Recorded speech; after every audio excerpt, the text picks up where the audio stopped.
Welcome to Dallas, Texas, the Gaylord Hotel and Resort, as we're in a Christmas frame of mind, but we're also ready to put a cap on the 2025 collegiate track and field season by presenting the 2025 Bowerman Award here in Dallas, Texas. Hi everybody, I'm Paul Swangard. Welcome to the red carpet that's technically black, but we're going to make it the red carpet. And Trey Cunningham joining me before he goes in is one of the former winners. Welcome back. It's going to be a fun night. Thank you for having me. I think it's going to be a great night. What do you remember about your night? I was so nervous. My sport is always in my control, and this night was not in my control. It was voted on other people, and they had to judge my performance as one of the best in college track and field history. Like to come clean on live TV, I voted for you. Thank you. Yeah. Well-deserved that year, and still well-deserved as a member of this hallowed group of former Bowerman winners that will award trophies on both the women's side and the men's side tonight. Trey's going to move over into his position to interview some of his other former Bowerman Award recipients, and we're going to get set for the first of our VIPs to come down. So get in position, have some fun. We will. All right, we'll drink to celebrate at the end. All right, Trey's getting in and out of the way, and now we're getting ready for our first visitor of the night. Fancy, Lara Overton. Thank Lovely you. to see you. It's so wonderful to see you. Always great to be back with you. And this is a more elevated stage than what I'm even It used is to. literally elevated. It is quite If John Anderson's watching out there, John, on behalf of both of us, we miss you and look forward to having you back in the future. But you're now stepping into this, great role to be able to storytell and engage with these athletes. It is such an honor to take the proverbial baton from John this year and step in. And after what was such a historic season of track and field, these remarkable 6 finalists. I mean, the difficulty in narrowing it down to 6 and then from there selecting 2 winners is immense. It's been so much fun to have yesterday to be with these athletes, their coaches, their families who are here, and then to get to celebrate all of them with this presentation tonight is such an incredible privilege and honor. Is there one theme that emerged from your discussions with folks? I'm so glad that you asked, because the theme that unintentionally came about as I was talking with people is, yes, this award is so much about recognizing their individual accomplishments, but each of these finalists is such an ambassador of their program, and they are each such great teammates, and so much of their drive and their motivation to accomplish what they did this last year was fueled by the impact they wanted to have on their teams. So that's going to be one thing certainly that we're talking about throughout. Well, you're looking great, and have some fun, and I'll see you bright and early for that ride to the airport. I think we're on the same car. Yes, we are. 5:25, my friend. All right, get some sleep after it, have some fun. Thank you. All right, let's go check in with Trey Cunningham with our first of our former Bowerman Award winners. Hi everyone, I'm here with some fabulous former Bowerman winners, and we're going to learn about what it takes to be a Bowerman. And these 2 lovely ladies, I want you to introduce yourselves. I'm Kimberly Duncan. I'm Katora Orji. And we're going to learn about their team and how it was so important that their win. So for me, my team was very important because they had the idea of iron sharpens iron. So I was not allowed to be mediocre. I came outside every day, and if I didn't have a good day, they were pushing me to do that. So it was definitely a program where I was not allowed to be lazy or just come in and be average. I had to come in and step up. It's a big school, it's LSU. You got to be ready to go. Yeah, for me, our team had won the national championship that year, so it was a big year for all of us. We were all really close, kind of have the same mindset. Some of us roomed at the Olympics together, so it was just an exciting time to be able to accomplish your biggest achievements with people that you love. Well, thank you too. We're going to push it back over to Paul to talk to one of our finalists. All right, next up, our first nominee. How's that sound? You got the bling to show for it. Hopefully you have some bling at the end. Jordan Anthony. It feels great, man. Just being in this predicament, being in this environment, just seeing that I have the talent and everybody else recognizing it. It's just a happy smile. God blessed me to be here. So without him, I'm nothing. I have a chance to meet with some of the former Bowerman Award winners as well. You're kind of standing on the shoulders of some giants. Who did you have fun visiting with here? I have fun. I've been knowing Grant. Because Grant signed to Adidas. I signed to Adidas. But the most important person I would say is Cade. This is my first time meeting him. He's a very interesting guy because, everybody's different on the track and on TV until you meet them in person, then you really know who they are. Whether you take home the trophy tonight or you just enjoy the experience tonight, how do you use this to motivate yourself for the bigger days ahead? Whether I take it home or not, I'm blessed to be here. Blessed to be a finalist. It'd be more ice on top of the cake if I take it home. But if I don't, and it is what it is, I'm just happy to be here, happy to show my face, happy to show the style that I bring to track and field and let everybody see my face. Definitely bring a little sparkle tonight. Good luck tonight. Thank you. All right. Let's go over to Trey with Marquise Dendy. Tequila. Yeah, I got you. Hi everyone, we're here with Marquise Dendy, former Bowerman Award winner, and this is his 10th anniversary of his win. And me and Marquise were talking earlier, he's got something important we need to talk about. Yeah, we do. We got a lot of things to talk about. One, I am enjoying my time here. That's number one. I mean, look at this place. You know what I'm saying? I get to be back here with all my, collegiate friends and some of my post-collegiate friends and all that. Teammate members, you know what I mean? All that and stuff like that. But number one, I definitely want to kind of give a big shout out to my new and up-and-coming track and field trading card company. That's what I've been kind of working on for these past 5 years. One, I just really want to kind of deliver a collectible into our sport. We don't really have anything, you know what I'm saying? I mean, I don't really know how many bibs you keep, but you know what I'm saying? We don't do a lot of jersey swaps. We don't even have a Funko Pop, you know what I mean? So bringing like a collectible that can kind of, bring some revenue into our sport, that's huge for me. And so that's what I've been working on for the past 5 years. And, hopefully by the 2028 Olympics, which is when I plan to actually debut them, it'll all come through. So, I mean, that's what I'm actually really, really excited for. And, that's what I've been working on for a long time. So stay tuned for that. All right, thank you, Marquise. We're going to have to get some trading cards, but Paul's got another finalist up right now. Thank you. Much Trey. Pamela is here, one of our nominees for the Bowerman Award tonight. First of all, congratulations. Are you having fun? Yeah, I'm having fun. I talked to your coach earlier in the week. He says one thing that people don't know about you is you have a very good sense of humor. Is that true? Yeah. How do you show that sense of humor? By smiling. I get it. What does this mean to you to be nominated? How special is it to be included in this group of women tonight? It means a lot to me because I was not expecting to be nominated. Yeah, I'm so happy. Yeah. Have you had a chance to meet some of the other former winners, and how have you spent your couple of days in Dallas? Been busy? Yeah. And what do you hope for this night to end? Are you hoping that it's going to end up as a win? Are you excited about the possibilities of hosting? That's a pretty big trophy. You have a place to put it? Yeah, I do. All right, Pamela. Best of luck. Congratulations. Thank you so much. Okay. Pamela Koske from New Mexico, one of our Bowerman Award nominees here in 2025. We're just a little less than 20 minutes away from the start of the presentation for the Bowerman Award tonight, and so we're looking forward to talking to some of the other former winners and also some of the nominees here that are walking the red carpet. Just keep walking, Queen. Just keep walking, Bree. The former winners, a couple of good hurdlers. Maybe there's a hurdler that's going to win tonight in Savannah Sutherland. Let's go check in with Trey. All right, we have some mothers in the building. We have Queen and Brianna, and they're going to tell us about some hurdle technique that pushed them over the edge to win the Bowerman.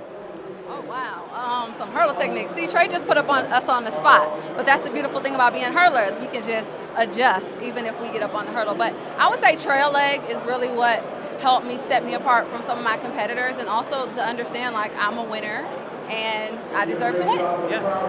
I would co-sign exactly what she said. That trail leg is definitely essential to getting to the next hurdle and, getting off to the next hurdle. But I think, like she said, having that confidence and believing in yourself and knowing these hurdles and everybody next to me can't stop what I, truly have worked hard for. I would have to third that. The trail leg is very important. But we're going to see what happens next with our next finalists over at Paul. All right, thanks, Trey. Good job. Bye. All right, next up, Nathaniel Ezekiel. Last year it was Leo Neugebauer wearing Texas headwear, and he was kind of looking the part of a Texas star, and he won. You look exceptionally well dressed tonight. Tell us about what this represents to you. This represents where I'm coming from. When you look at me and you're going to be like, oh, he's from Nigeria, trying to put my country in the map and also represent my people, which is what I'm doing right now. It looks nice, looks amazing, makes me feel good. Yeah. Nigeria has always been a place where great athletes have emerged over the years. You're the next in the long line of it. What is it about your culture, your country, that you believe maybe our audience would need to understand why great athletes come from Nigeria? With that, I think it's just kind of this kind of resilience we Nigerians actually have. We like to strive, we like to actually work hard. We are very disciplined when it comes to our job. We try to do our best and leave the rest to God, you know. And the thing is, if you're Nigerian, if you grow up in Nigeria, even though, regardless of where you are, even though you are not born in Nigeria, it's just like you have this thing in you that always actually wants you to actually strive for greatness, and that's what I've been doing. And you now have an opportunity to inspire another generation of young Nigerians. Did you, as a kid, would you have ever imagined you'd be up here on stage potentially being awarded this prestigious trophy? No. I mean, I dreamed of it, but the thing is, it's just, like I said, it's just like hard work, and I didn't know I'm going to be here, but at the end of the day, I'm here, so God did. And how do you plan to use this night to motivate you even more next year? No matter what happens tonight, you can come away feeling like you are one of the best in the world. I feel like whatever happens tonight doesn't actually judge what I've actually done through the previous years, because I know how hard I actually work, and this night is just trying to be like, okay, good job, Nate, you're doing well for yourself, you're doing great, and I know myself that I've actually been doing a great job, and whatever the outcome is tonight, I'm cool with it, because I know I had fun already. I'm just out here to actually have fun too. Well, I know it's been a long year for you, so get some rest and we'll see you on the track soon. Thank you. All right. Daniel Ezekiel, as we head back over to Trey. Polo and Leo Nugebauer are here with me, and they do some very intense events, so I want them to tell us how they push through that fatigue at the end so they can win. Oh man, so I don't have to deal with that anymore, but it's mind over matter. Fatigue is mind over matter. I tell myself it doesn't hurt even though it does, and I guess it just makes it a little bit better, but it's going to hurt either way. I mean, if you're having fun, is it really hurting, you know what I mean? So like, I'm just enjoying myself out there, having fun, doing my thing, and then it's easy. My event doesn't hurt as bad as theirs, but, you know, I think Paul's got a new finalist up, and we're going to go push it over there.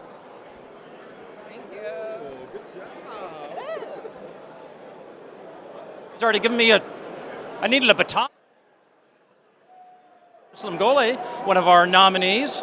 You look very dressed up for the occasion. Are you having fun in this spectacle? Have you ever been part of something like this? No, I'm surprised being in a large crowd like this, but I'm excited. And also a chance to meet some of the former Bowerman Award winners. Do you appreciate what this award now means to the sport, and how does that make you feel to know that you're one of those nominees based on who's won this previously? It's a great honor for me, and it's something that I don't take it lightly, and it motivates me to keep going and also inspire young generation out there. So I'm grateful. When you were growing up, would you have ever imagined you would be here on a night like this, being one of those nominees? And what would you tell yourself as a young person now that you're sitting here today? No, not really. It's not something that I have been dreaming of, but I'm so grateful today, and I'm so proud of myself. Last question, do you have a favorite football team for the college football playoff? I do, most probably Alabama. Most probably Alabama. That is a shocking, very controversial pick for you, Doris. Yeah. I hope you enjoy the night. Congratulations. We look forward to seeing you on a track very soon. Thank you so much. Okay.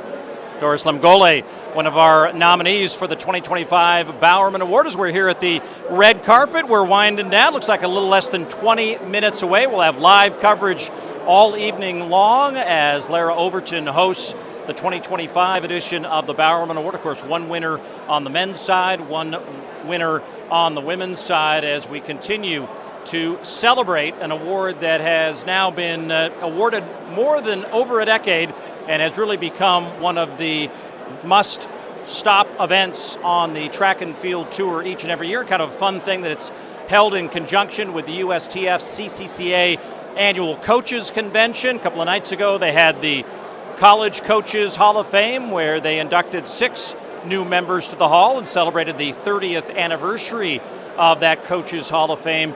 And here at the Bowerman Awards here in 2025, kind of a fitting way to cap off the evening. But of course, we know we're short order, going to be back on the boards, as they say, as indoor track and field will get up and running shortly, and a big season ahead in 2026 with the next Bowerman Award winner to be based on that success through last season of cross country and then on into the indoor and outdoor season in 2026. Our next former winners are getting into place, so let's head over to Trey Cunningham. So we're going to talk about your very intense events. Like, walk me through those last 100 meters of both of y'all's events.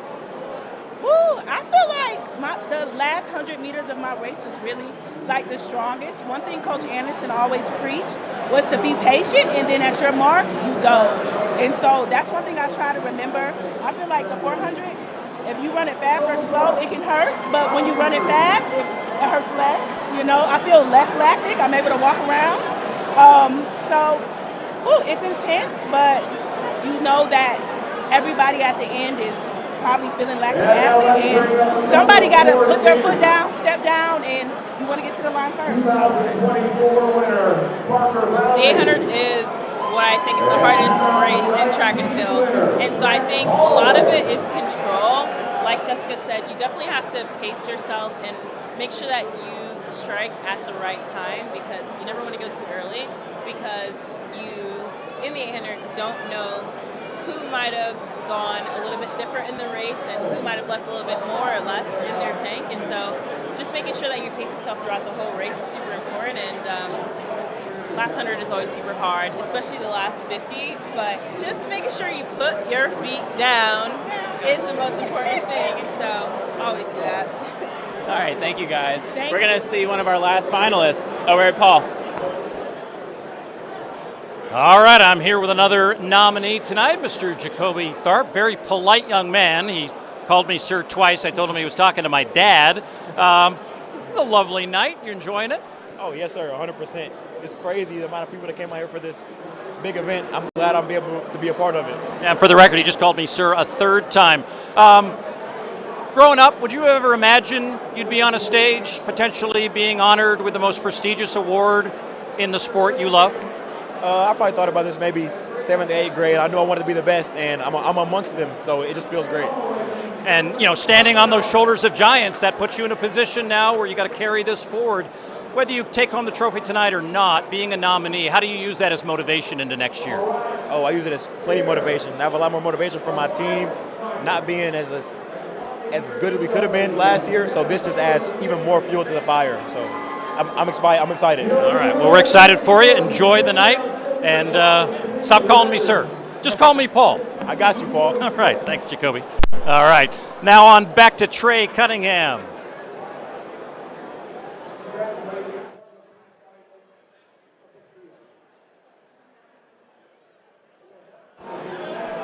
Hi, everyone. I'm here with some enemy territory for me, but these two legends are honestly really good at doing their own thing, and I want them to tell us how they learn to trust in themselves to do their own thing, to be Bowerman Award winners. Oh, Lord. You want me to go? Yeah. All right, I'll take it. No, I mean, it's just one of the things where, like, you surround yourself with a community. You surround yourself with great coaches, great friends, great family, and then you kind of just trust and believe in yourself. Obviously, practicing is the hard part, but once you show up at the track meet, you know, you just let loose, let your hair down, and just try to have a little bit of fun. And I second that. That's all you got for me, Parker? I said I let Grant do the talking. All right. Well, Paul is our last finalist, and we're going to push it over to him. Two Canadians catching up, and nice to see you again, Savannah. What is this like for you? I mean, you probably dreamt of this night. Is it living up to the billing? It is. It's exceeding my expectations for sure. It's a little bit overwhelming. There's a lot of people here, so definitely the nerves are flowing a little bit, but it's just so exciting, and I'm so happy to be here. Yeah, we did a count. I think it's bigger than your town in Saskatchewan, technically. I'm sure it is. I'm sure more than 290 people here, it looks like. So. Well, we hope some of those are watching on runnerspace.com. For those who aren't able to join but are going to be tuning in and watching this, what do you think this means to your community and to Michigan to be that nominee on behalf of the Big M? It's a special night for you, and you're representing a lot of people that put you here. Yeah, I mean, I think it's so special because growing up, I always looked up to a lot of the athletes who came before me, and so I hope that some young ladies can see themselves in me and know that it's possible for them to get here as well. Well, Queen Clay, the last 400-meter hurdler to win the award, is one of the co-hosts tonight. Maybe that's good luck, I don't know, but whether you take home the trophy tonight or not, you should reflect on just a wonderful year. You represent your school so well, and on to bigger and better things next year. Of course, thank you so much. All right, enjoy the night. Thank you. Okay, Savannah Sutherland for us. We got one final interview for the evening. The man, the myth, yes, he is the legend, Sam Seams, the CEO of the USTFCCCA. Sam, this caps off another busy week for you. You've had the Coaching Hall of Fame, you've had your coaching sessions, the convention itself in a new venue here at the Gaylord in Dallas. Been a pretty good run, and we still got some fun here in this room in just a few short minutes. Been a great run, and we're at the 4x4, and they're coming down the home stretch neck and neck. So yeah, it's excitement on top of excitement. You've been in the sport a long time, and the Bowerman was an attempt to, and we're just going to be honest, it's the Heisman Trophy of collegiate track and field, but now the Bowerman is its own award in and of itself, and in fact we award 2 of those to the top man and top woman, so gender equity alive and well in the sport. Are you surprised or just elated that this award has kind of become what you all hoped it would be in the beginning? I'm elated and just super excited how people have gravitated to it. I've had people tell me now that high school students are putting it on their bulletin board. Here's the achievement I want to get when I go to college. College kids are starting to argue about who's on the list. Coaches, I'm getting calls from coaches saying, "Hey, did you not know about Paul, or did you not know about Grant, or how come they're not on the list?" So, yeah, it's been really well accepted. It's grown really quick, and yes, I'm biased. We're biased. We think it's a major award, and we've got plenty of people that are worthy of it. And as people enjoy this evening tonight, what do you want them to be thinking about in 2026? I know it's come watch a track meet, care about the sport, do all the things that we need to keep this sport so vibrant in the college system. Yeah, get excited and enjoy what's out there. We have some not just super athletes, they're just super people. And if you didn't see that in the runway tonight, you'll see it in the show this evening. If you've seen the show before, I'm just blown away by the professionalism of 19, 20, 21-year-olds, especially when I think back when I was that age, because it was the direct opposite. That was just 3 or 4 years ago, if I remember. Our sport needs exposure. That was part of building this, to honor people, but to also build exposure for the sport. And I think the more exposure we can get, people will start to appreciate these student athletes. Of course, the sport, we want them to, but the student athletes need to be appreciated. It's pretty special that Greg Byrne, the athletic director from Alabama, is here tonight. They playing in the CFP championships tomorrow at Oklahoma, and he made time to come here tonight to support his student athlete. I think that's a really good statement about where this award has climbed up on the ladder. And his dad, of course, the legendary Bill Byrne, who was athletic director at Oregon for many years, and Doris did pick Alabama in the college football playoff. Oh, I bet she did. All right, Sam, I know we can let you go. Thanks for all you. Thanks for letting Runnerspace be a part of it here during the convention and here bringing the Bowerman to everyone around the world. No, thanks, and they're a great partner of ours, and there's a super crowd, and I bet it looks unbelievable. I can't wait to watch it. All right. Well, Trey, you want to step in? We're going to let Sam go. Here's an example of greatness right here. Not just on the track. Oh, now the tray has arrived, you say Absolutely. that. Absolutely. Oh, thank you, Sam. We're going to have a great show. Unbelievable. Yeah. Thank you. Go good? I'm good. All right, we're still on live TV. Oh, Do you? are? Yeah. Yeah. So why don't you We had- leave? we had another host this time. No. Sam's never seen a camera nor an interview that he wanted to see end. No. That was fun. It's quick. It was fun and quick. Favorite moment for you, since I didn't hear anything that was said over your way? I would say Jessica Beard and Thing Mo. They gave me perspective on the 400 and the 800 that I haven't heard before, because I don't run that far. Never will?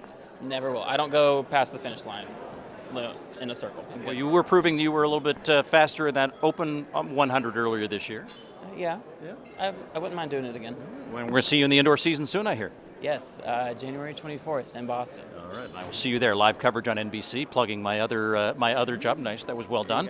As has become tradition, Grant Holloway likes his red wine, so we grabbed a glass and we'll cheer to all of you. And on behalf of everyone who's been involved here at the 2025 USTFCCCA convention and our coverage that's now coming your way on runnerspace.com of the 2025 Bowerman Awards, a cheers to the end of a great 2025. And let's see who are the Bowerman Award winners here as the live show begins momentarily. So long from Dallas.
Five minutes till we start the 15th presentation of the Bowerman.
All right, those of you still looking for a seat, still some openings on the right-hand side of the room. As you look at the stage, on the right-hand side of the room, we still have seats available.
2 minutes.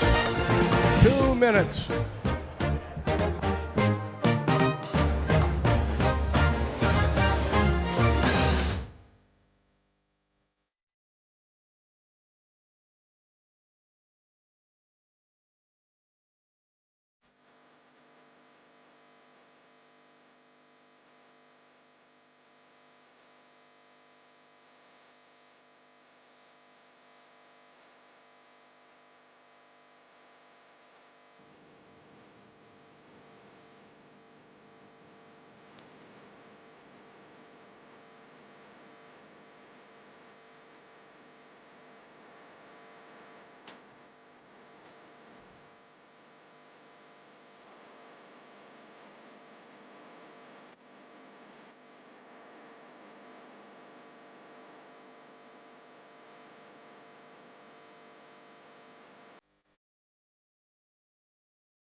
Back-to-back indoor and outdoor national titles in the 200 meters. From Louisiana State University, Kimberlyn Duncan.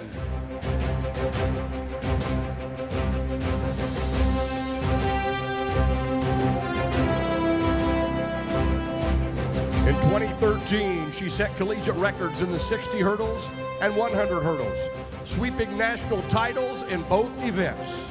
From Clemson University, Brianna Rollins McNeil.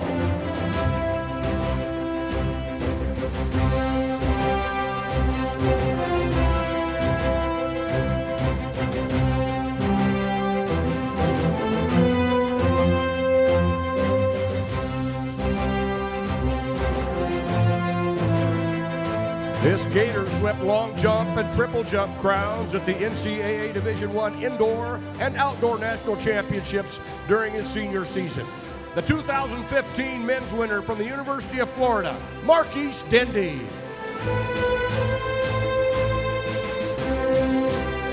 She set a collegiate record in the 400 meters and captured 4 national titles during her Bowerman winning season. From the University of Texas, the 2016 women's winner, Courtney Okolo.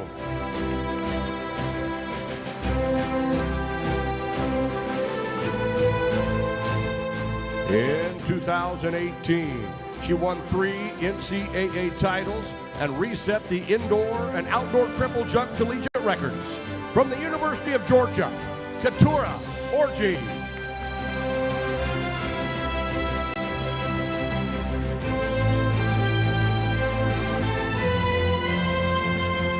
In 2019, he captured 4 national titles and broke collegiate records in the 60 hurdles, the 110 hurdles, and the 4x100 relay. From the University of Florida, the reigning Olympic champion.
University of Texas, the reigning decathlon world champion, Leo Neugebauer.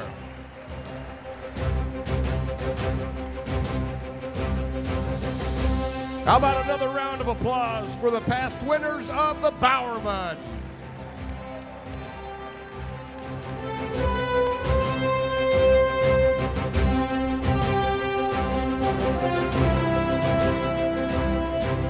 And now, speaking on behalf of our past winners and celebrating his 10th anniversary of winning the Bowerman, Marquise Dendy.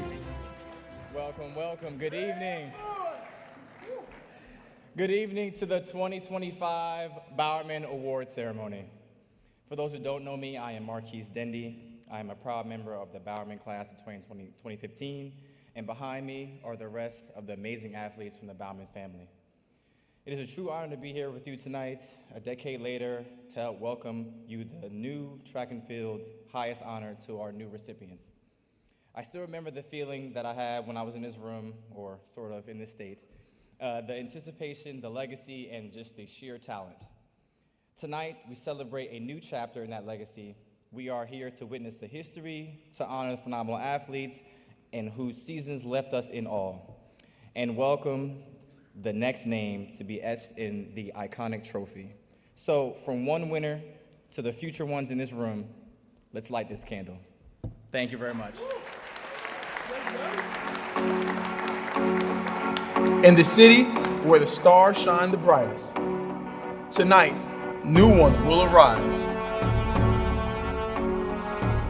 They trained, sprinted, hurdled, navigated barriers, overcame adversity, and shattered records.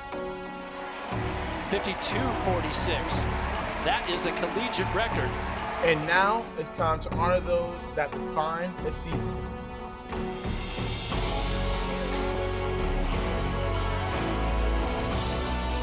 Our sport's fastest. It is all Pamela Kosgei up front. Strongest, boldest, Jacoby Gardner, and bravest. What a run. Tonight, we celebrate their greatness. She does it! She does it! Because behind every victory is a story worth telling. This is the night where track and field's biggest stars take the center stage, and history takes a bow. This is the 2025 presentation of the Bowerman. And welcome to the show.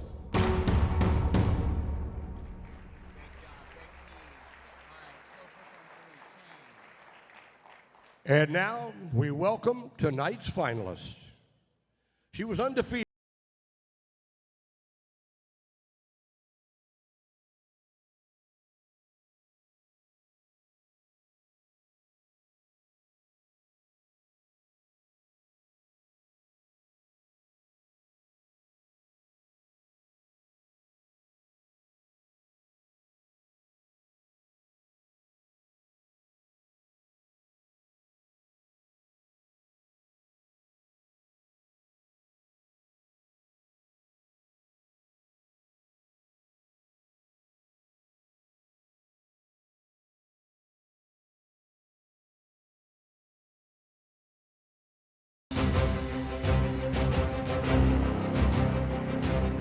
She is the first woman in collegiate history to go sub-9 in the steeplechase and set a collegiate record in the indoor 5,000.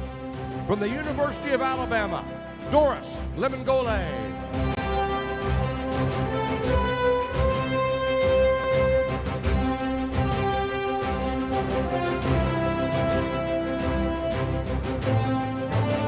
He dominated the 400-meter hurdles, winning the NCAA title by almost a full second.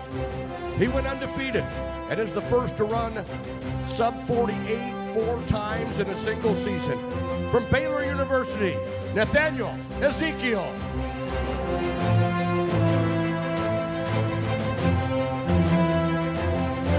She was undefeated outdoors, swept NCAA 5,000 and 10,000 titles, and is top 3 in collegiate history in 3 different events. From the University of New Mexico, Pamela Kosgei.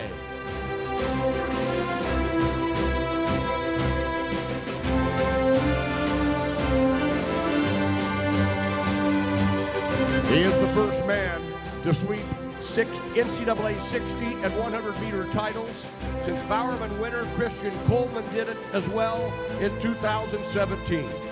From the University of Arkansas, Jordan Anthony.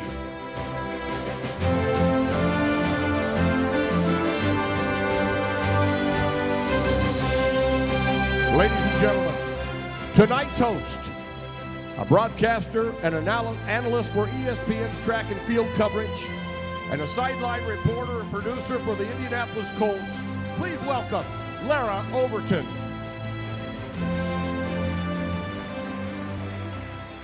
Thank you so much, Mike J. What esteemed company to have to follow and to have the privilege of standing alongside tonight. Welcome, everyone, to the Bowerman. Like each of our 6 finalists tonight, this is my very first invitation and such an incredible honor to celebrate a historic season of track and field, to recognize the accomplishments of these 6 deserving finalists, and also celebrate their respective programs. A special thank you to Sam Seams and the Coaches Association for entrusting me to host this year's presentation.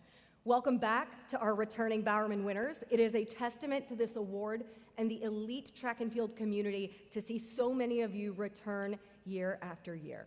For our finalists, take a moment to look at those alongside you, because this company that you are in, you are now part of one of the sport's most exclusive families.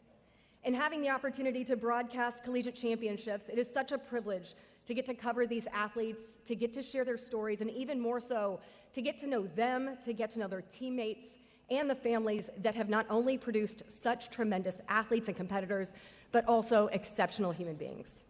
As athletes will often tell you, great performances are made possible by great coaching, and that is also true of broadcasters. I am humbled to take the baton this year from my mentor, the great John Anderson. J.A., you had no idea the decades-long commitment that would transpire when I was a Sports Center intern many, many years ago. Just like, as many of you may recall from last year's ceremony, he probably never anticipated the friendship of Grant Holloway to cost him 13 goats. While much of tonight we recognize the season of individual accomplishments of these 6 finalists, one of the great aspects of this sport at the collegiate level is what you've committed and contributed to your teams. In post-race interviews, most often with John at the NCAA championships, the champions will excitedly certainly remark on a new meet record, of which there were many, a collegiate record, or the win itself, but they also will frequently turn the attention onto their teams and what those accomplishments mean to the status of their program and the opportunity to perform alongside their teammates. Pamela, Doris, Savannah, Jordan, Nathaniel, and Jacoby, ahead of tonight's ceremony, each of your coaches shared how your commitment to your teammates has also created a legacy within your program. Pamela, after your 5K win concluding that epic double victory, rather than celebrate at the line, your attention immediately turned to cheering your teammate down the home stretch, helping her to a top 5 finish. You were more focused on cheering her on than celebrating your own individual accomplishments. You were also one of the first to show up to your coach's hospital room when they welcomed their newborn baby, excitedly knocking on the door with flowers in hand. Doris, not only do you take pride in knowing each of your teammates' PRs so you can celebrate and encourage them after each and every one of those milestones, but in the days leading up to the Bowerman, you were texting your teammates asking who needed a ride to the airport to go home for holiday break, or who might need a ride to go to church on Sunday. How willing and eager you are to show up for people, for your teammates, is why in turn they're always so quick to celebrate you. Even sometimes crashing post-race interviews after your cross-country championship win, as we have seen. Savannah, your reaction to breaking the collegiate record is what everyone saw, gasping, hands over the mouth. But after the cameras were off of you, what your coach saw, and what was even quicker than those last 2 hurdles you took, was how quickly you sought your teammates who were eagerly waiting at the rail for you. Coach said that reaction, the joy that they showed to you, was not as much about that time and that finish, but it was because of who you are and the example that you have set in your leadership and the enthusiasm that you have brought into the process every single day for your program. Jordan, you have put team goals ahead of your own. As your coaches have said, you have embraced the workload of tripling at championships and approaching the 200 with the mentality of doing this for the team. Your selflessness and positivity are why coaches call you a go-to guy. Knowing whatever you are tasked with, a new challenge presented to you, you will attack it the right way. And the reason they acknowledge you as not only one of the best athletes in Arkansas history, but also one of the best teammates. Nathaniel, I was told that you are the one who sets the precedent for the program in how you encourage and push your teammates and compete every single day, holding them accountable so they are challenging themselves, bringing out the best of them, and reaching your potential. That commitment is evident in stepping up for how you show up for your relay teammates, achieving legendary anchor status with some of the most inspired comeback closes when your team needed it the most. Jacoby, you were described as the biggest proponent of your teammates, known to be hyping them up in 5 a.m. weightlifting sessions and through grueling workouts. Also, as teammates may have questioned their roles or their place within the program, you've told them that staying committed, they can find greatness at Auburn. You are called unquestionably the emotional leader. Congratulations for each of you and how you represent your programs and your families as finalists. And thank you for being such incredible ambassadors for the sport of track and field. With that, I welcome our first finalist to the stage. Born into a family of athletes, New Mexico's Pamela Kosgei was never far from greatness. Her name may sound familiar, but make no mistake, this is her own story.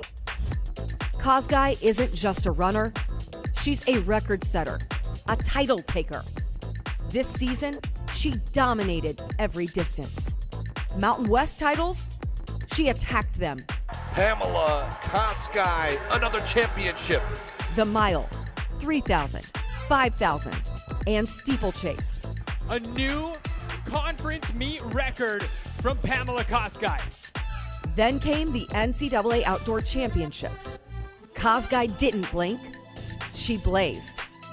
Kosgei won the 5,000 and 10,000 meters, joining a select group of women in NCAA history to achieve the distance double. Kosgei pulls off the double. Her 10K time, a meet record.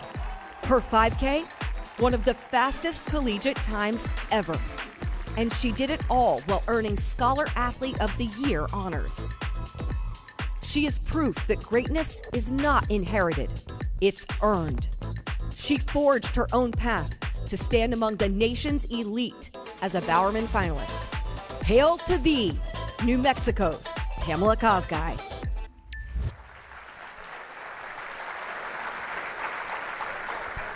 We have a very metallic theme happening here with our attire tonight, and you're just the fourth woman to win that 5K, 10K double in the last 15 years. And last year, you went to the NCAA Championships in 2024 to learn a little bit about national championship racing. You were sitting in the stands watching Parker win that 5K, 10K double. How were you inspired and motivated by watching that performance to then follow it this season?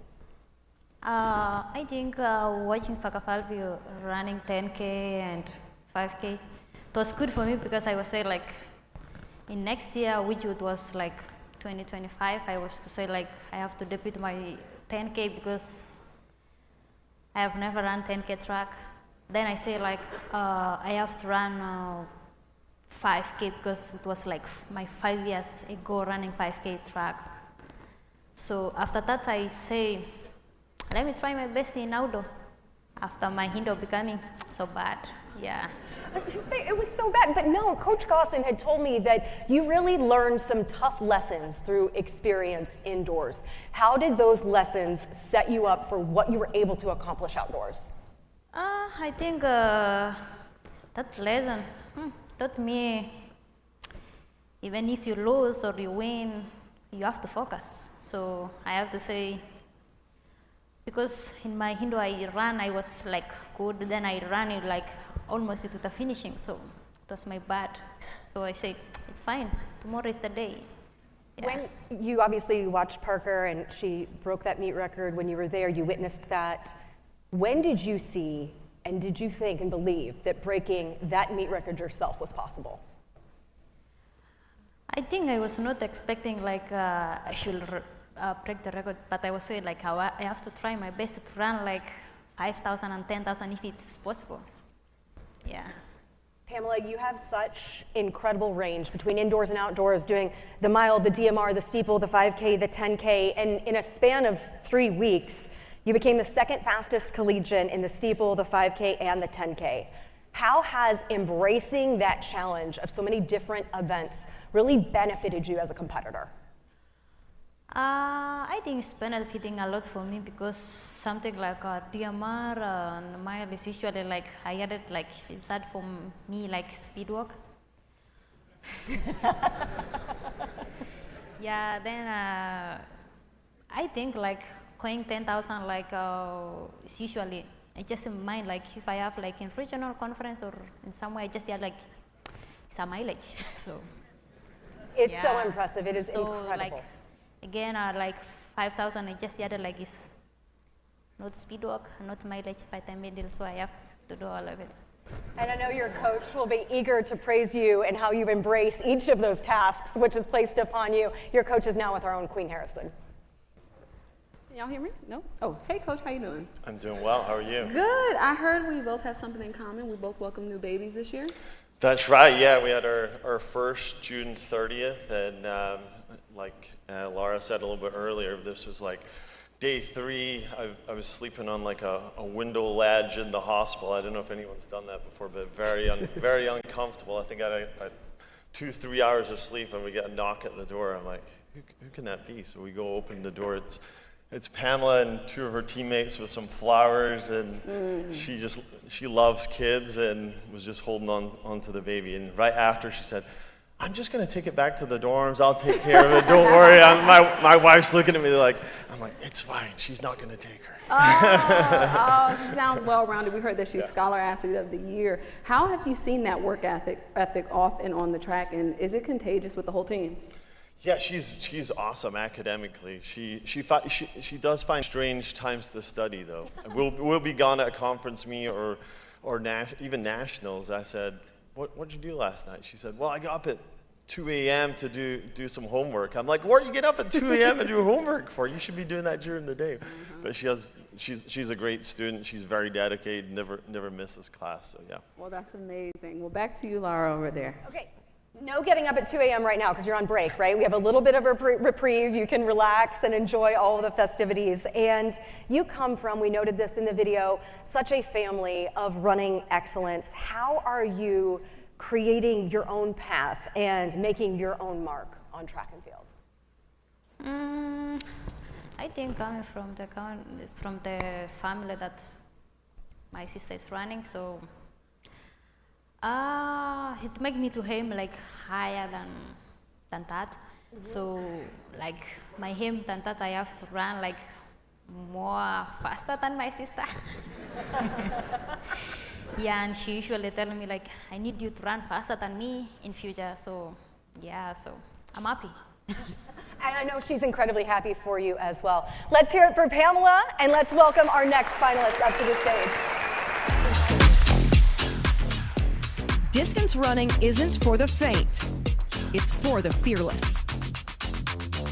Alabama's Doris Lemon-Golay proves it with every record-shattering stride and championship finish. I'll shut it down like a trunk getting close, and it ain't on this level, bro, you're really not close. Lemon-Golay opened the indoor season with dominance, never looking back. At NCAA Indoors, she kept the fire burning. National champion in the 5,000 meters. Doris Lemon-Golay of Alabama wins it with a blistering last 4 laps. Trust yourself was the mantra. Trust herself. She did. Then came outdoor season, and with it, history. She does it! She does it! In a moment that stunned the sport, Lemon-Golay became the first NCAA athlete to ever break 9 minutes in the steeplechase. A world-class performance that redefined the standard. Too much going, gotta stress now. And they see me winning, told them why you so upset now. I'll shut it down. And through it all, a perfect 4.0 GPA. A champion on the track, a scholar in the classroom, a leader in every stride. She defined what's possible when excellence wears crimson. This is Alabama's Doris Lemon-Golay.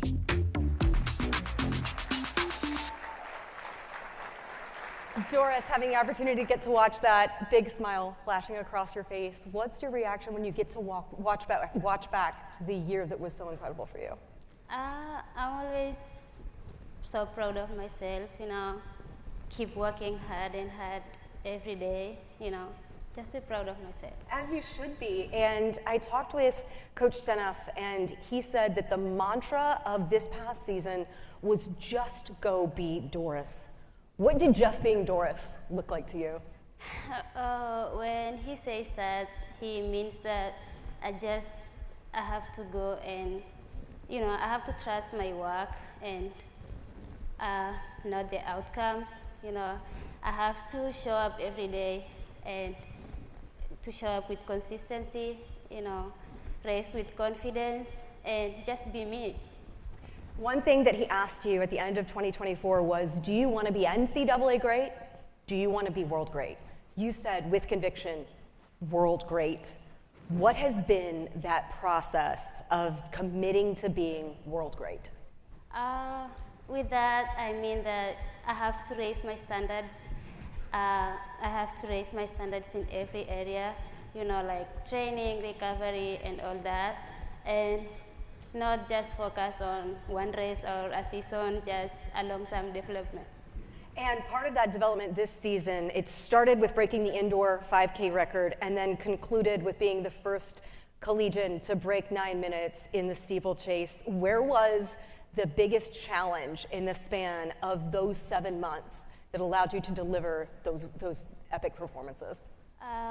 With that, the biggest challenge is to maintaining focus and balance. You know, both 5K is like a different races, and I have to all the races have different phases, and you know, I have to maintain my speed, strength, and you know, like that.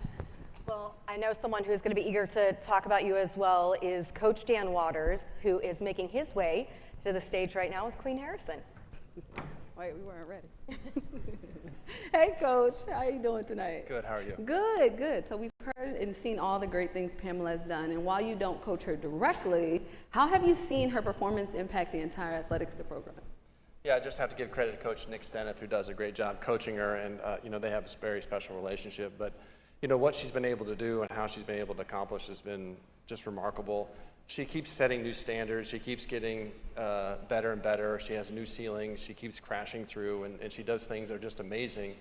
And then the girls that are training with her, she totally drives the train, and they get better because of what she does and the paces that she sets and the positive example that she is every day. So she's just makes it great for all of us. So if that's Doris just being Doris, what's the next thing? Breaking 9 seconds in the steeplechase is crazy. What else do you think she all can do?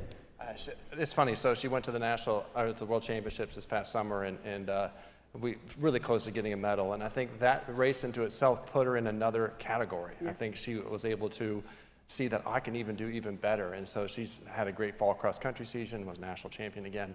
And she's just been able to do so many, many great things. And so we couldn't be prouder. She said she's proud of herself. We are enormously proud of her. Well, we're looking forward to see what else she can do. Back to you all over there. Thank you all. And Coach mentioned how you continuously raise the bar, challenging yourself, embracing new challenges. You talked about, especially in the steeplechase, you had to get stronger, but you had to maintain your speed. When during the outdoor season did you see that breaking that 9-minute barrier was possible? It was in our home meet where my coach was like, I have to try 1500 meters, and I did it, and I have like a huge PR in 1500, and you know, and my workouts was like more controlled, and my recovery improved, and I felt that confidence. Absolutely, and I understand that you're a big Alabama football fan. I think Coach has even told you got to rest your legs, you can't go stand at football games. Are you excited for this one tomorrow? You got a college football playoff tomorrow. You got plans? How are we watching? Relaxing, kicking the legs up? Yeah, I have to cheer them up. I hope they win. I know it's hard for them, but like, I hope they win. The company that you are alongside, you have Pamela as a fellow finalist, obviously Parker, a past winner who is here, who you have competed against. How have you helped one another in raising the bar of collegiate distance running? I know, being surrounded with great finalists like Pamela and Parker is an incredible opportunity. You know, we push each other every day, and you know, show other athletes in the NCAA that anything is possible. I should let everyone know too, you and Pamela were actually getting ready together before the ceremony, so that's such a testament to the relationship that you two have. And I'd be remiss if I didn't give the opportunity, as you do, as we sign off every interview with you, for a little Roll Tide. Oh yes, always Roll Tide. Let's hear it for Doris Lemon-Golay. Michigan's Savannah Sutherland didn't just break records, she made it routine.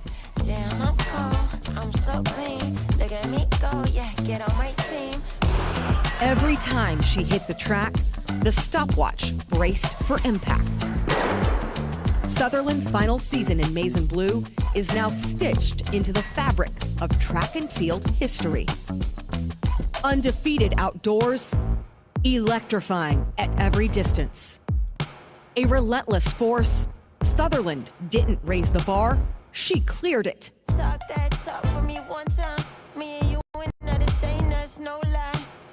At the NCAA Championships, she lit up Hayward Field with a 400-meter hurdles performance that shattered expectations and the collegiate record previously held by Sydney McLaughlin-Lavroni. 52:46. That is a collegiate record. 2 full seconds ahead of the next competitor in the field.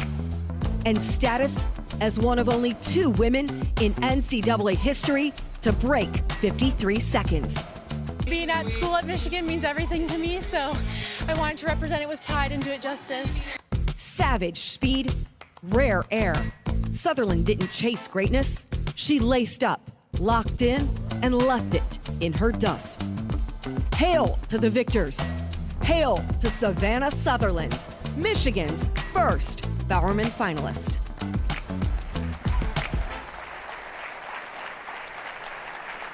Remarkable to hear with your program, the first finalist from the University of Michigan. And Savannah, you are part of such an incredible era of the 400 hurdles, especially on the women's side. Of course, joining the company of Sydney McLaughlin, seeing the success, of course, of Fem Kabul. You have talked about the inspiration that Dalila Muhammad has been in your career.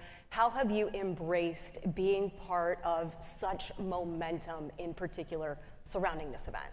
Yeah, I mean, it's such an exciting time for track and field and for 4 hurdles in general. So there are so many people right now who are continuously raising the bar. And when you have women out there who are setting the standard that far exceeds what you thought was possible, then the rest of the competition either has to catch up or fall behind. And so I think it kind of led to this revolution of the event where we're all continuously getting better and feeding off of one another because these women have paved the way for us.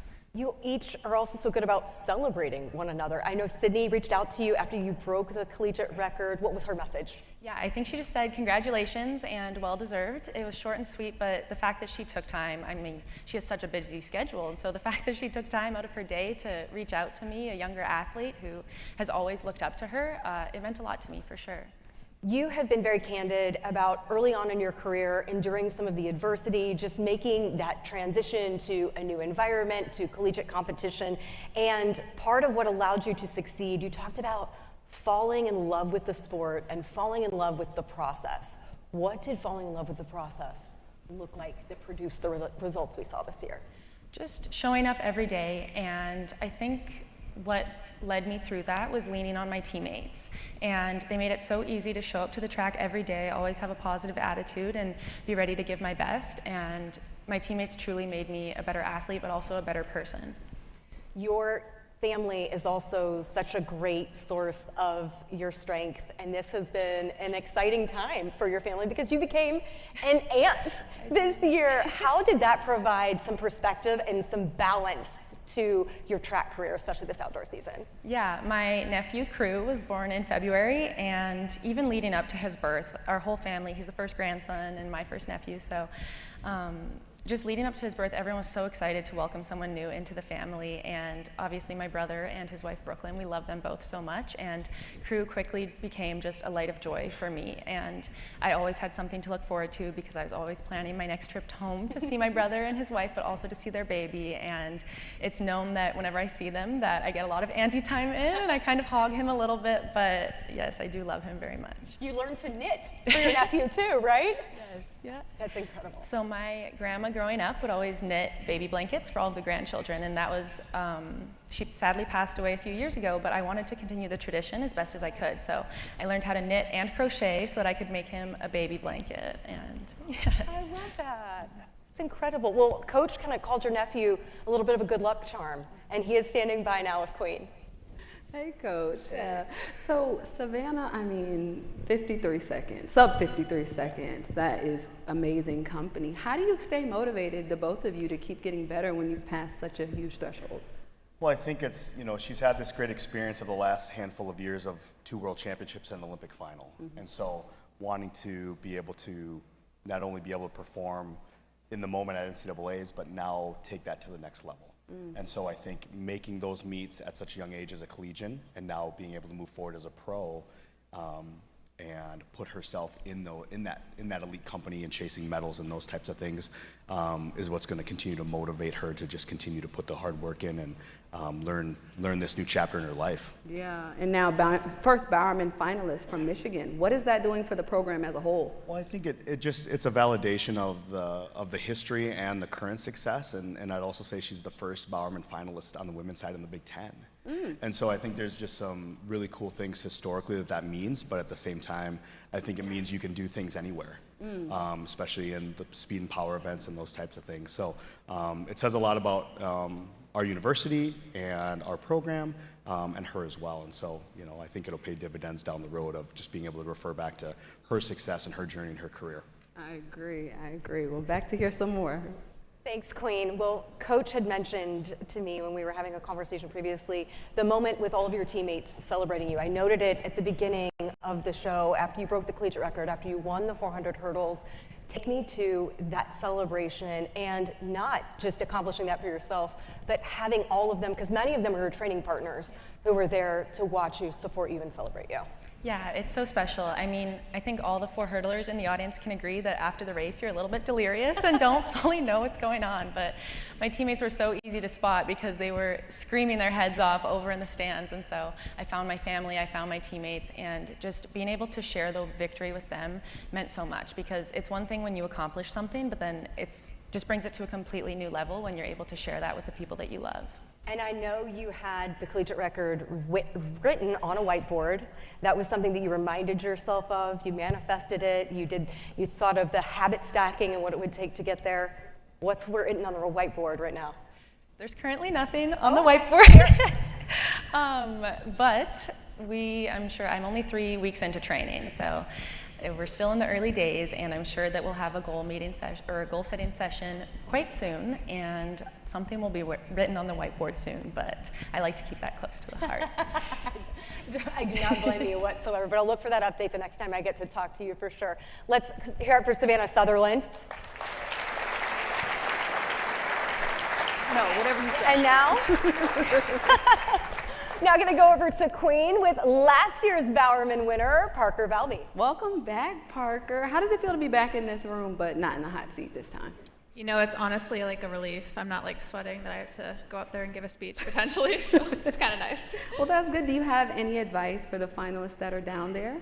I would say you're a winner no matter what, and you guys are incredible, and it's an honor to be here. Great. Well, we'll keep chatting because apparently. Okay, cool. Next, coming up, we'll have Alfreda come to announce the women's winner. Alfreda.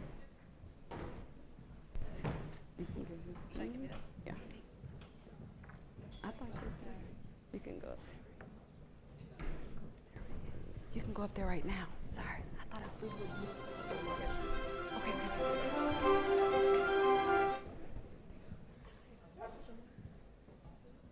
Good evening. It is my pleasure to announce the women's winner, but I'd like to say a few words, so you're still sitting on edge there.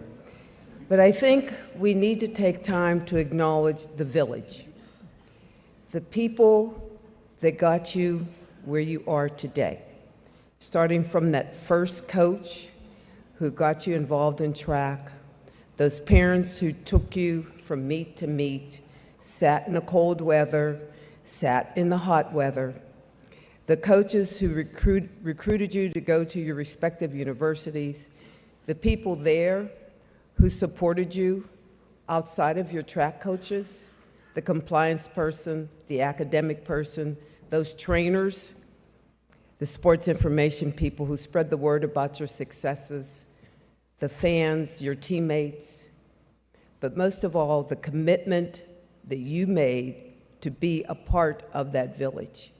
Because of you, you have made many, many successes that you probably thought you'd never get to based upon some of the things you were saying today.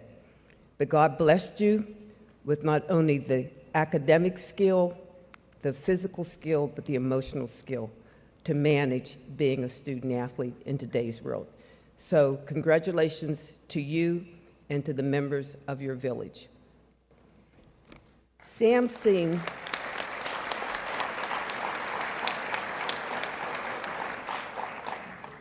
Sam Seen had a dream, called Herman Fraser, myself, about this dream. And he says, I think it's probably a little crazy, but would you be a part of it? And I said, Sam, knowing you and the drive you have, this dream will come to reality.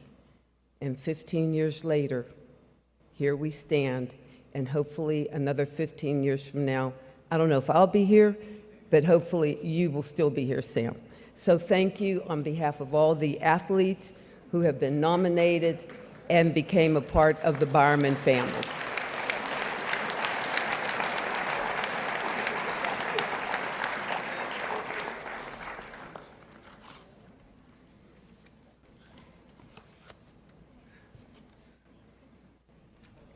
The 2025 Women's Winner of the Bowerman Award is Doris Lemgaldi.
I would like to say thank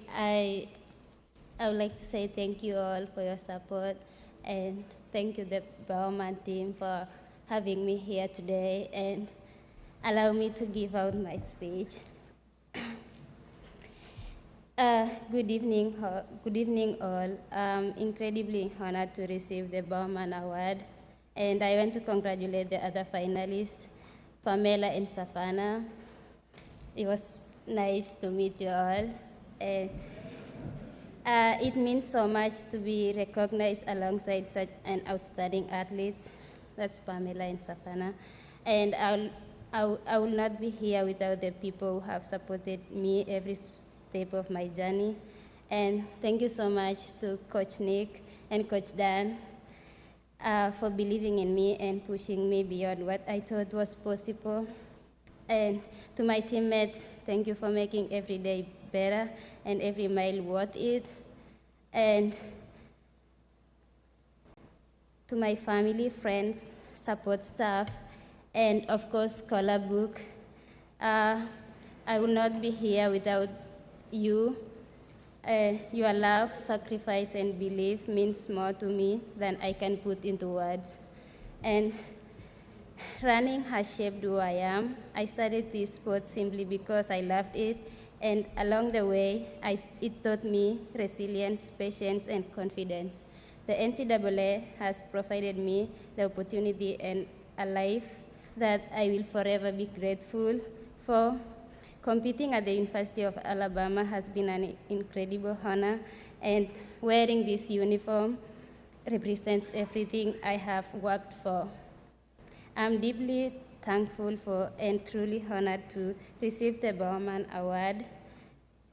This moment reflects not just my effort, but everyone who has been part of my journey. Thank you all, and roll tide.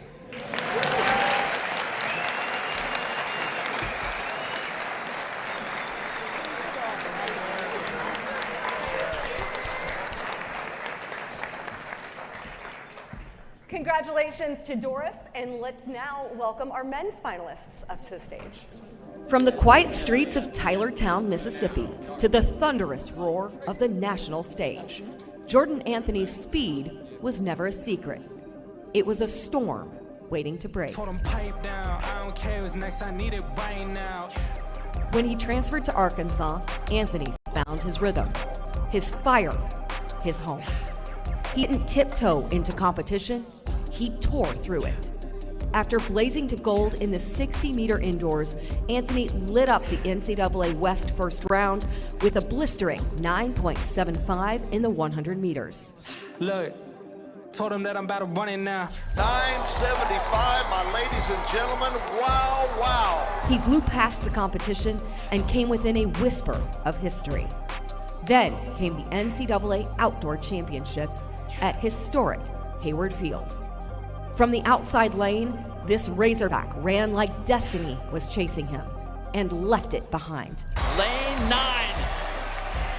You forget about him out there in lane 9. A 100-meter title that validated every mile, every moment of belief. But I'm back now. JA is back. An NCAA sprint double that shattered expectations. From Tylertown to Tracktown, where seconds vanish, but legends remain. Let's call the hogs for this Bowerman finalist, Arkansas's Jordan Anthony.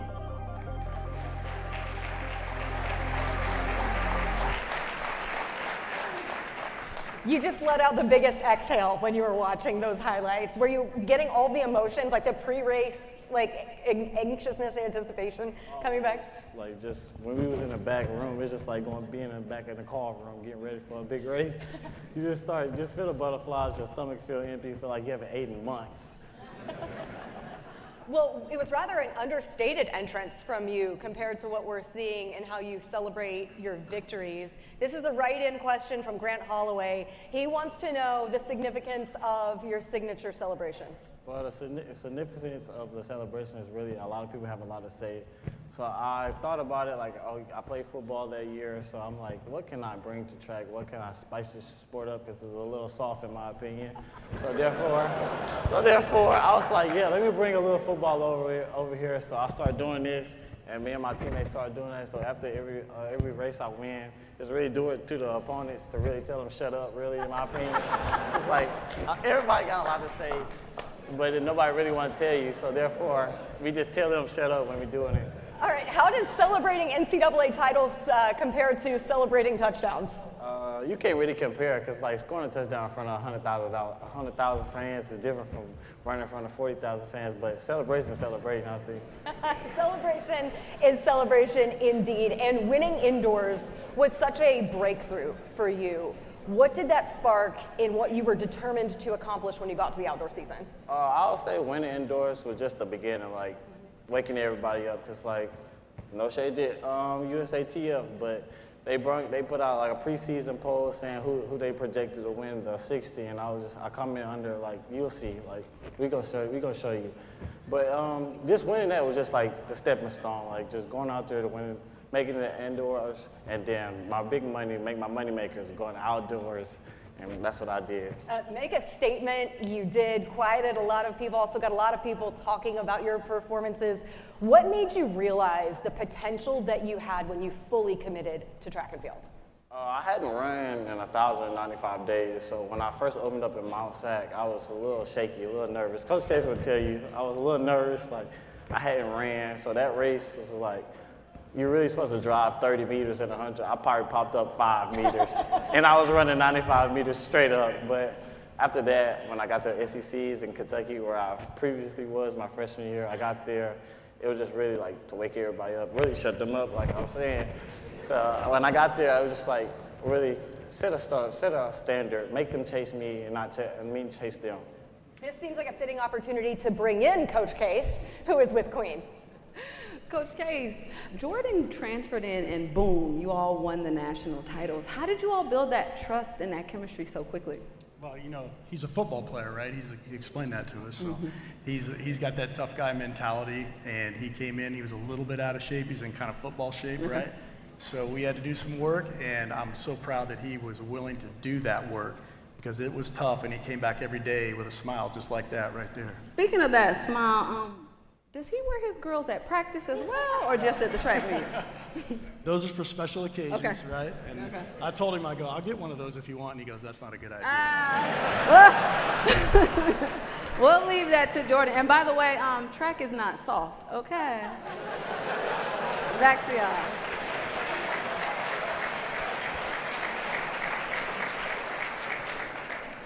I know that Coach Case, Coach Bucknam have put such faith in you. You've discussed how much the program has poured into you, and you really embraced a heavy workload, especially the outdoor season, that electrifying SEC's performance, tripling at NCAAs. How determined were you to use each opportunity you had, in particular outdoors, to pour back into the program? I would say like they blessed me. They gave me an opportunity to really showcase myself because like I really hadn't done that when I got to college, honestly, truthfully. So it was just like I was just needing a coach or coaches, I would say, to really pour into me, really instill what I need to instill. And then going on track is just like going to work. I'm just dressed in a different uniform. So then when I got to SEC, it's just really like, I was so tired of everybody saying Arkansas is just a mid-distance or a 4x4 team. So it's like, I told the guys, like, lace up your boots, let's go to war. So therefore, like, when it was time to shine for the 200, nobody really thought I had it. Nobody really thought I could run the 200 till I just went out there and shut them up, like I was saying. But then when I shut them up, it's like nothing they could say, and then I didn't want to leave it to the 4x4 because I was tired of like thinking about the 4x4, hoping they can come out on top so we can win a title, but I really want to just put all the pressure on myself and go out there and do what I do. Coach Case mentioned that football shape and track shape are two different things. Do you think you'd still play? You still put the Without a pads on doubt. right now? Throw me a pass right now, I'm going to get it. I think Grant Holloway has offered to be your QB, so the entire convention center is open for you to run routes after this. Let's hear it for Jordan Anthony, and let's meet our next finalist.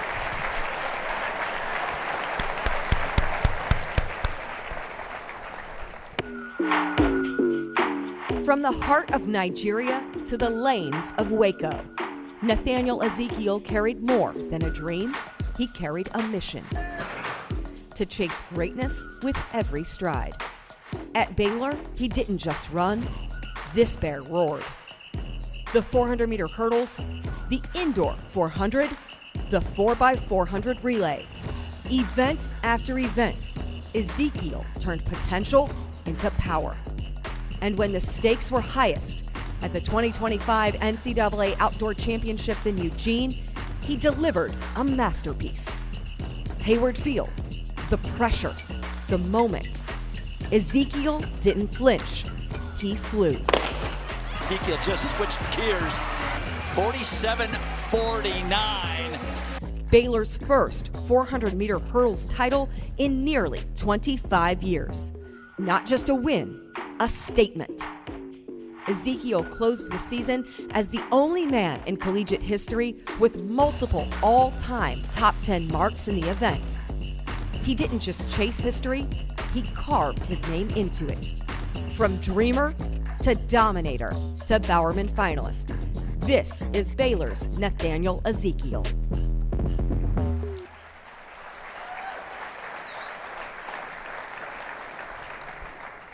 Nathaniel, there is such tradition of 400-meter excellence within the Baylor program. How did you aim to solidify your own legacy alongside such a proud tradition? Yeah, I mean, when I was getting recruited to Baylor, I kind of looked into their track record and see what Clyde Hart had actually done with the program, with the likes of Michael Johnson and Jeremy Warner, and also with Coach Ford, with Trevor Bromell. I just look at it like, okay, I have to step in, I have to actually leave my name on the map and do some great things. And my coach was pretty persuasive, great guy, and I just felt comfortable working with him too. And certainly you did etch your name alongside that Baylor program history and track and field history in general. Going in to the outdoor championships, you had been fourth, you had been third, you had been third. What was the mentality going in, knowing you had that one more opportunity at the title? Yeah, I mean, it kind of comes in with a little bit of pressure, but I try not to be pressured because, like, my freshman year, I always had it like, okay, Nate is coming in, Nate is gonna win the championship, and sometimes I have my own personal goals. I have some stuff already in my diary, like, oh, this year I'm gonna become a national champion. It didn't happen.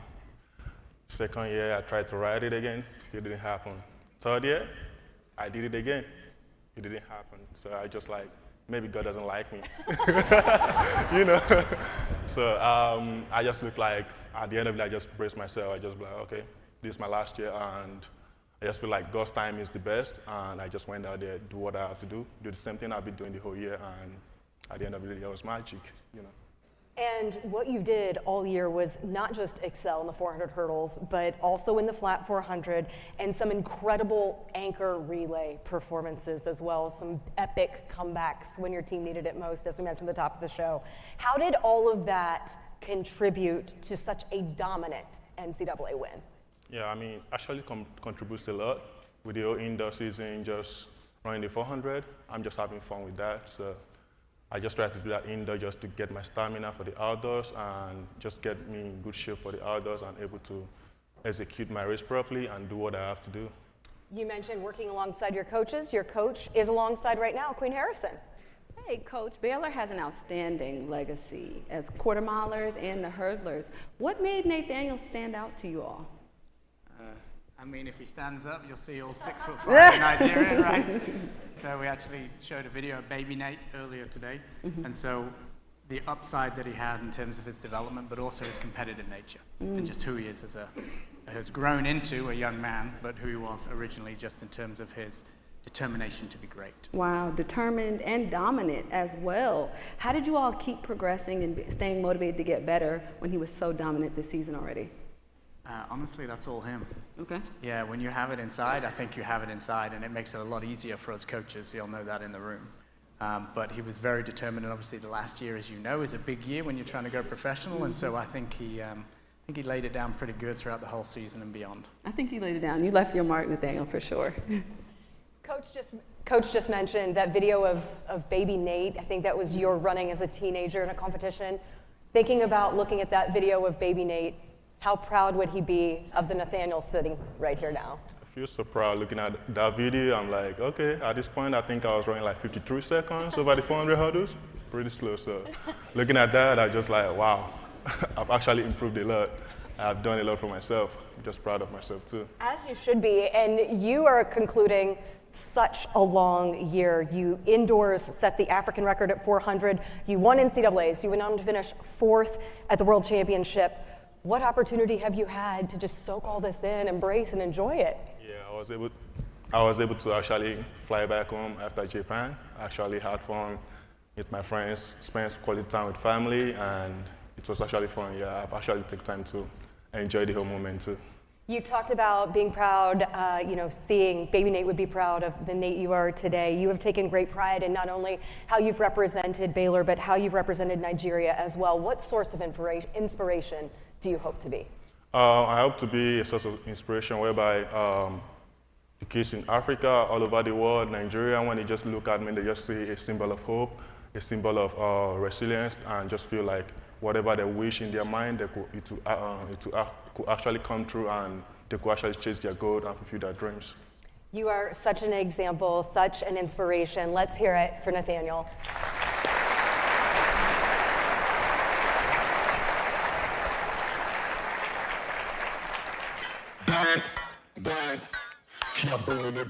Speed isn't just Jacoby Tharp's strength, it's his signature.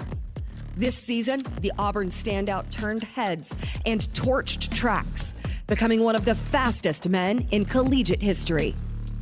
Tharp isn't just fast, he's precise, combining raw power with razor-sharp control. He's mastered the art of chaos at top speed. If I'm racing you to the finish line, it's a championship, it's gonna be a problem. In 2025, Tharp made the hurdles his canvas. In the 60-meter hurdles, he owned the indoor stage, SEC champion, NCAA champion. And Tharp, it's Tharp, it's Tharp. Jacoby Tharp, the sophomore from Auburn.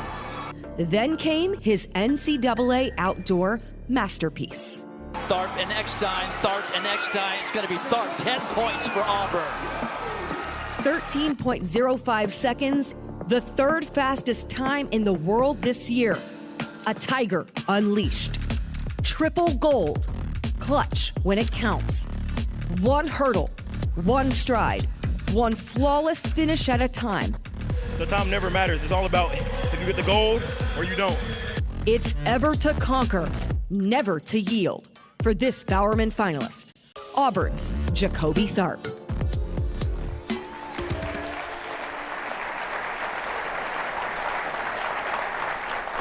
Getting to go last is kind of like getting the middle lane draw, right? You get the advantage. Yeah. You can have the answers, right, at this point. You know everything that's coming to you. And this award, this Bowerman presentation has been very good to the short hurdlers. You look out here, you see Grant Holloway, you see Trey Cunningham, and I know last night Grant said to you, "You're the future."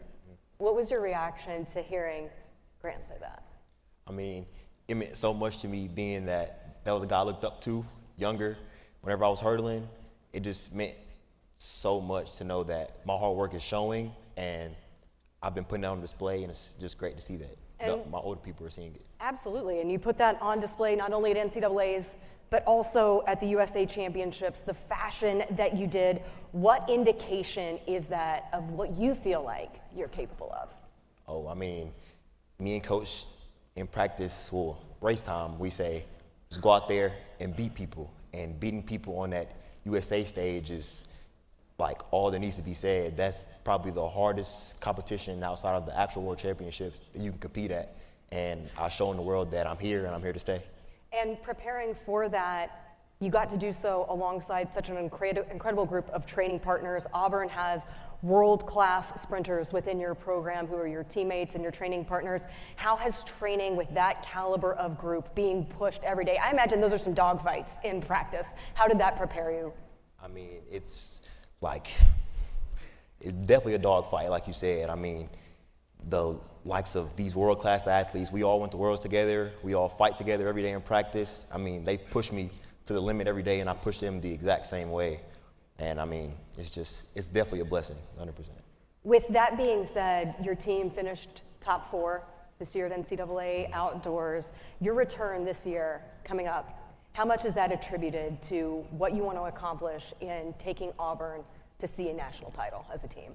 Oh yeah, I mean, the biggest goal so far is that I really want this team title, and also want that collegiate record, of course. I need that. But also, like, with the guys that we have, I mean, we came 1 point short my freshman year, and I got second that year, so that really hurt. So I got to make it up to my team, my coach, go out there and put out my best performance so I can help my team win this team title. And your coach, Ken Herndon, is over with Queen Harrison. Hey, Coach. You've been around for a while. Yes, thank you for pointing that out. No, I say that to say that you've coached countless NCAA champions. Take me back to the recruitment process. What did you see when you went to recruit Jacoby that said he's going to be a champion? Honestly, his high school coach was the one that set it up, right? And he called me up and said, this young man's a better person than he is an athlete. And we talked about film, we watched film. But it's the competitive nature of the young man that gets you excited, right? Like, everybody in this room has watched film and gone, oh man, that's a good kid. That kid's gonna be great. They're super talented. But he backs down from nothing. And that's the special part that you're always searching for. Yeah, so is it really tense at training because he's dog fight every day? Yeah, as long as we're agreeing on what to eat for lunch afterwards. The McDonald's is the problem in our life, but yeah, I literally took an Uber in Peru at World Juniors to get McDonald's between the semis and the finals. So cheeseburger, fries, and a 6-count of nuggets, walking around Lima, Peru. But no, it's super tense. The group is very good. And again, he backs down from nothing and they back down from nothing. So wow. It's a lot of fun. Jacoby, I don't know, your coach might be getting you a McDonald's sponsorship saying all that. Yeah, we're working on it. Okay. I need to know how that became the formula. How did you discover that was what worked?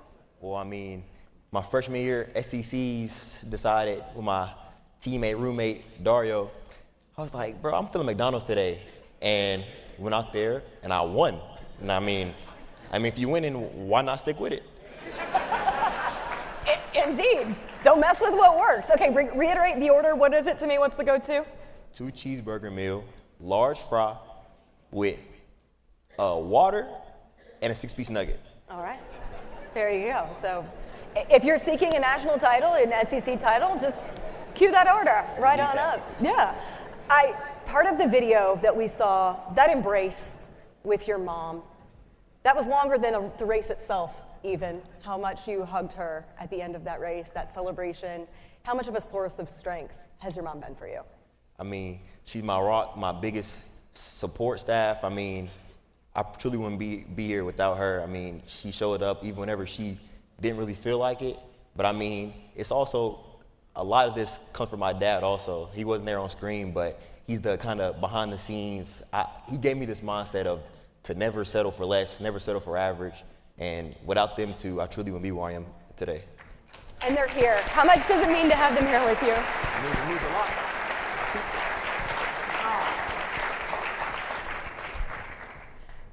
Let's hear it for Jacoby. And for mom and dad, by the way, too. Oh, Queen, going over to you with Leo, last year's winner of the Bowerman. I'm over here with Leo. Wait, should I call you Leo? Leo the German, world champion? What should I call you? You know, world champ is good. Okay, world champ. World champ, you've done so many great things this year. Magazine covers, I've seen you win the world championship. Where does the Bowerman Award go in that list? I mean, you know, college is like a very special time for me just because that's also when I developed. I had a lot of fun, sometimes a little too much fun, but it's okay. But in general, this is just the highest thing that you can reach in college. And that's why it means so much. And now I'm part of this beautiful family here. Yeah. Any advice to the finalists down there if they're sweating in their seats? Oh man, I know that feeling. I mean, tonight is for y'all. Really enjoy the night. Whoever wins, if you don't win, just enjoy it. This is y'all's time. You had a great season, and good luck for the future. That was well said. Now we are going to pass it to Herman Frazier to announce our winner. Thank you, Queen. I'd like to take this opportunity to make a few comments as well.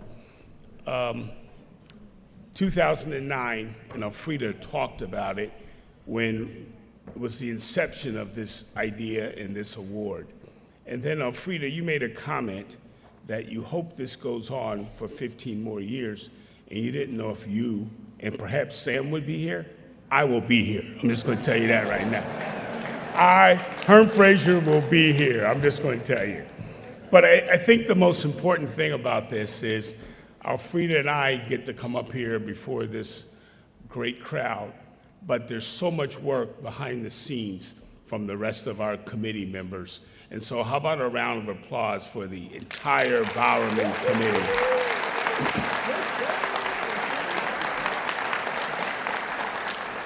Let me also say that I know you guys are wrapping up the convention, and everybody talks about Sam. But the thing I want you to know is behind the scenes, he has a tremendous staff who does a lot of things of picking these athletes up, getting them here, handling their schedules, making sure everything goes right with the parents and everything else, and also the coaches. So how about a round of applause for them as well?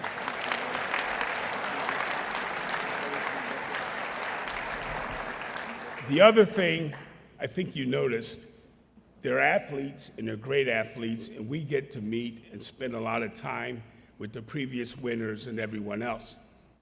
But don't lose sight that they're student athletes as well. And when Dindy came up and made the speech after his 10th year anniversary, he did a terrific job. And as you listen to all the athletes from this year, they're just great students. And so, without further ado, I get to open this envelope if I can.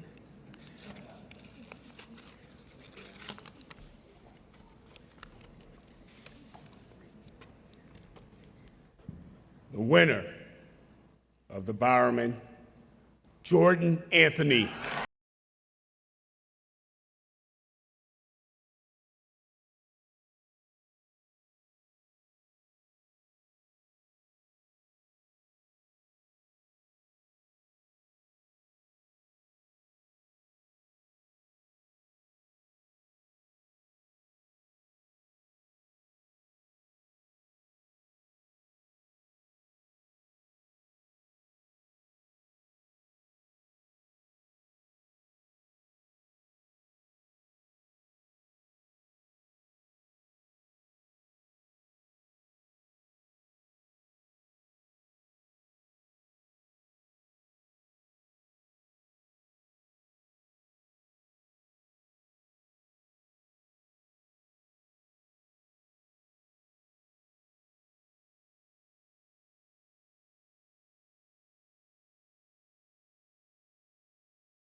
Ooh, we don't want to get out. Thank you, everybody, for coming, man. You know, it's grateful. I'm grateful to be in this predicament. I want to start it off by saying, first and foremost, I give all glory to God. Without His grace and His protection and His guidance, I would not be standing here on this stage today. Every step have taken, every obstacle I have overcome, and even every opportunity that I have been blessed with begins with Him. To be God, be all the praise always.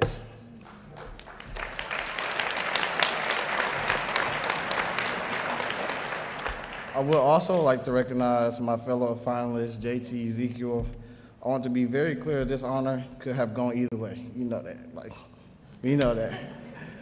But they both had outstanding years. I had nothing but respect for the work they put in and the standard they set. Please join me in giving them the recognition they deserve.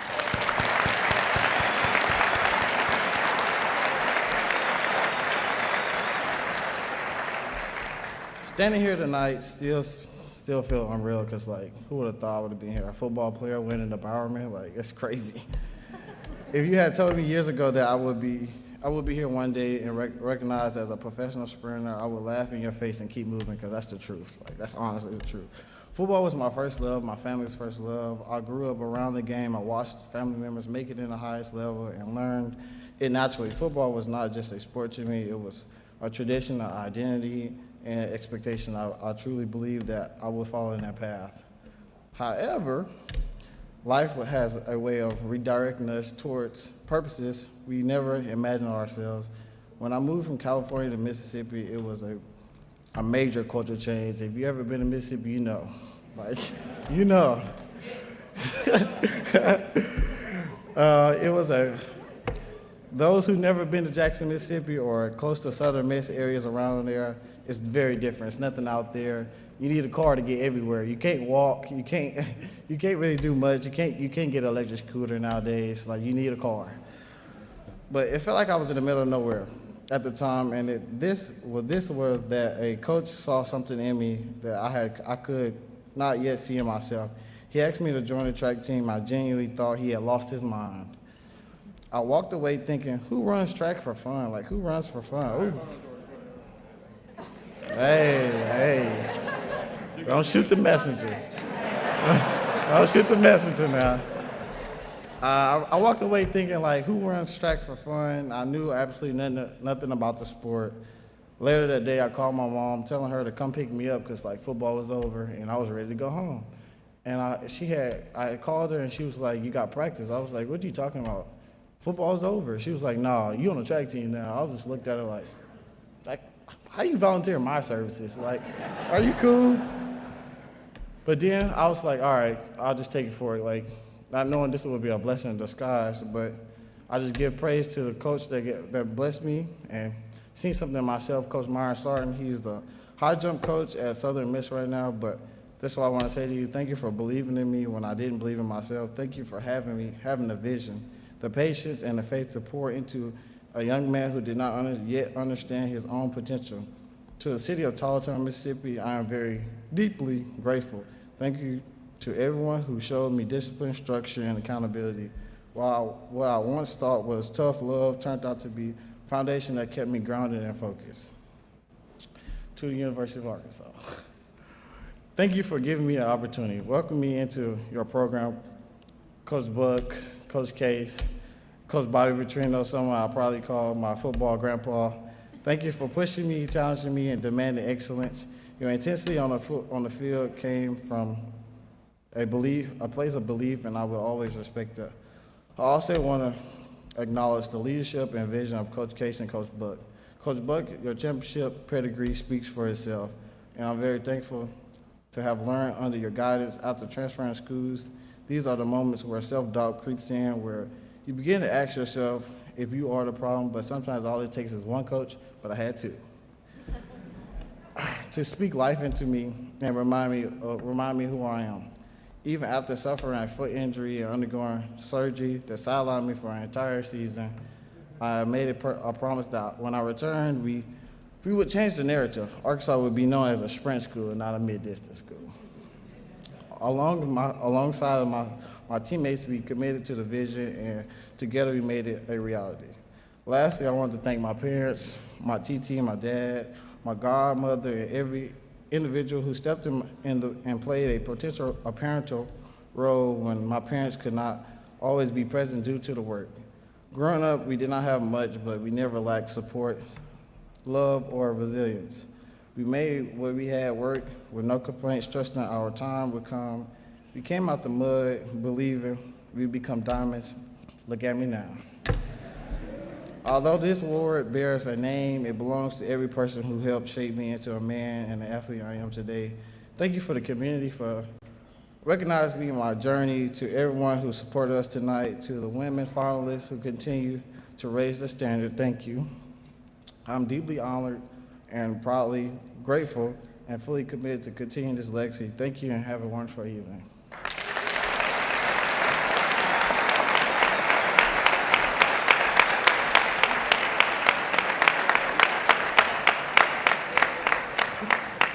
I'm not sure how I follow Jordan Anthony. Of course, as you'd imagine, at the Bowerman ceremony, there is a JA who would eventually dominate the microphone. As we wrap up tonight's presentation, we have one final video, and we want to invite all of our finalists back up to the stage.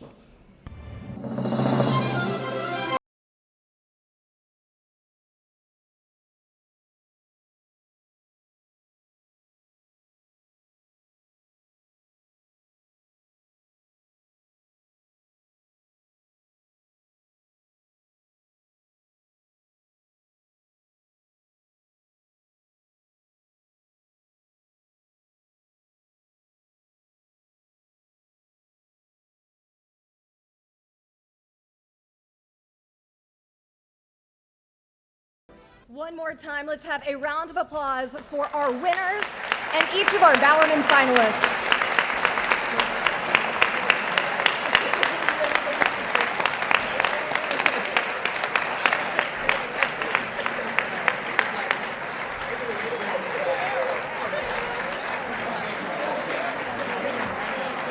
Welcome everyone to continue our celebration. Dinner is served, so you will want to head back out to the Texas Ballroom, and we will see you all back here next year for the 2026 Bowerman presentation.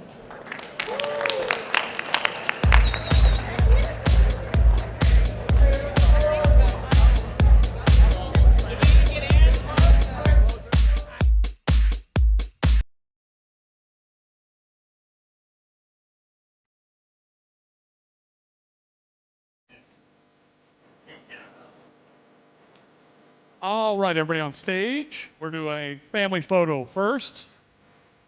We can strike the podium as well. Once we strike the podium, we can do a full shot. All finalists and